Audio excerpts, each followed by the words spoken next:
शादी विवाह जीवन भर का साथ, और इस साथ के लिए विश्वास बहुत बड़ी चीज़ होती है। सबसे बड़ी बात है कि आप जिसको नहीं जानते उसकी सुंदरता पर मोहित होकर, आकर्षित होकर आप उससे शादी का प्रपोजल उसको दे देते हैं। अपने बच्चों को, आने वाले बच्चों को संस्कार देना भी माता पिता का धर्म होता है। सरकार ने ऐसा कानून ही बना दिया है, औरतों को इतनी ताकत दे दी है कानूनी रूप से कि वो जब चाहे अपने पुरुषों का जो है ब्लैकमेलिंग कर सकते हैं, अपने पति का ब्लैकमेलिंग कर सकते हैं। ससुराल वाले लोग, उसके पति, उसके सास ससुर, और ऐसे बाद में कितने केसों में फैसला आया है कि वो निर्दोष हैं, उसने खुद आत्महत्या की है। नमस्कार, आप देख रहे हैं आंखें न्यूज़ 24। मैं हूं आपके साथ अमित। आप सभी का स्वागत है हमारे इस खास कार्यक्रम में। और आज का विषय है अंतरजातीय और प्रेम विवाह। और इस विषय पर बात करने के लिए हमारे साथ स्टूडियो में मौजूद हैं वरिष्ठ पत्रकार प्रभाकर सर। सर से जुड़ते हैं और जानते हैं सर का क्या पॉइंट ऑफ व्यू है इस मुद्दे के ऊपर। सर, क्या कहना चाहेंगे, जो आजकल की युवा पीढ़ी है वो कहीं ना कहीं अंतरजातीय विवाह और प्रेम विवाह के जो प्रलोभन में आ जाते हैं और प्रायः देखने को मिलता है कि इस तरीके से जो विवाह के इच्छुक हो जाते हैं, सर उनके ऊपर क्या कहना चाहेंगे? अच्छी बात है जी। प्रेम विवाह अच्छी बात है, अंतरजातीय विवाह अच्छी बात है, अंतरधार्मिक विवाह भी अच्छी बात है, लेकिन शादी विवाह जीवन भर का साथ, और इस साथ के लिए विश्वास बहुत बड़ी चीज़ होती है।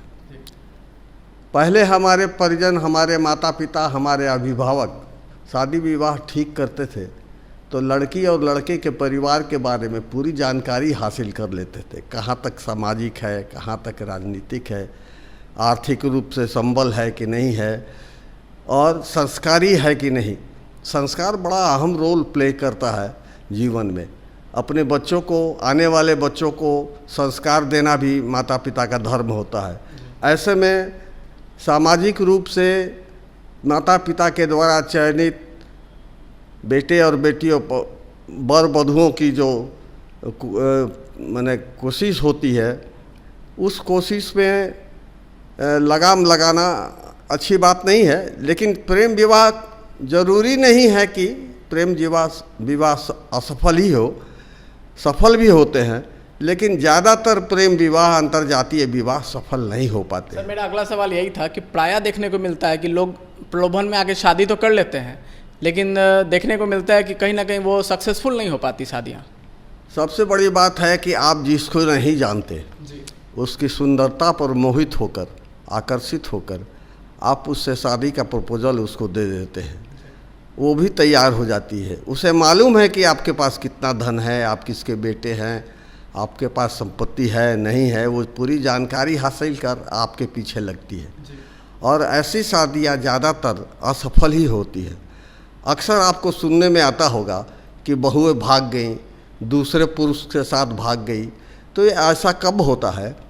जब उस लालची बहू, लालची लड़की आपको अपने प्रेमापास में बांधकर आपको शादी करने पर विवश करती है और उसका नाजायज़ फ़ायदा उठाती है।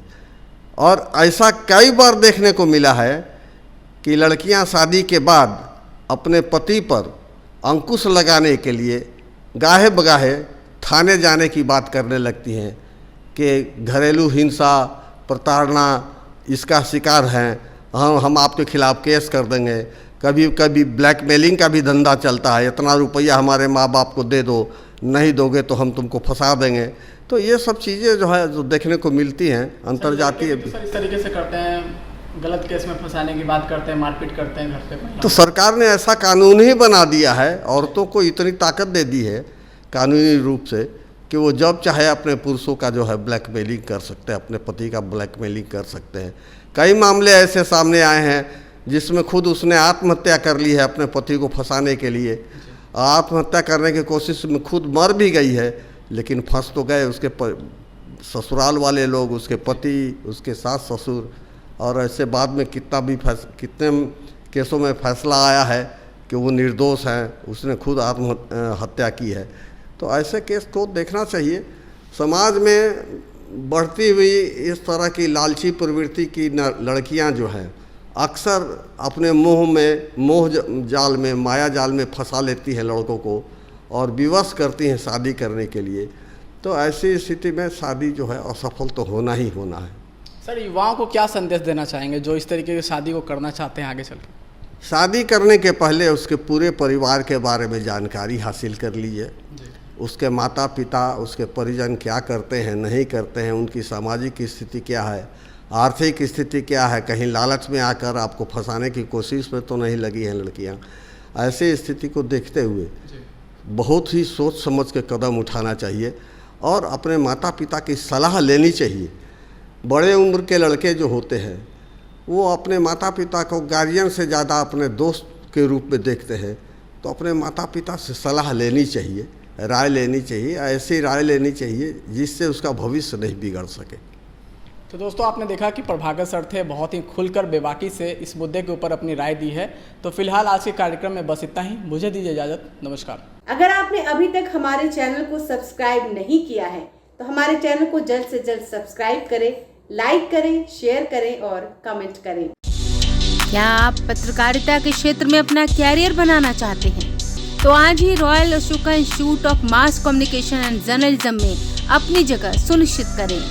आर्यभट्ट ज्ञान विश्वविद्यालय पटना से मान्यता प्राप्त 100% प्लेसमेंट के साथ royal Ashoka Institute of Mass Communication and journalism नामांकन जारी है। हमारा पता है DS/16 गायत्री मंदिर के समीप, कंकड़ बाग, पटना 8,20,000। आप हमें संपर्क भी कर सकते हैं। हमारा मोबाइल नंबर है 9955456126।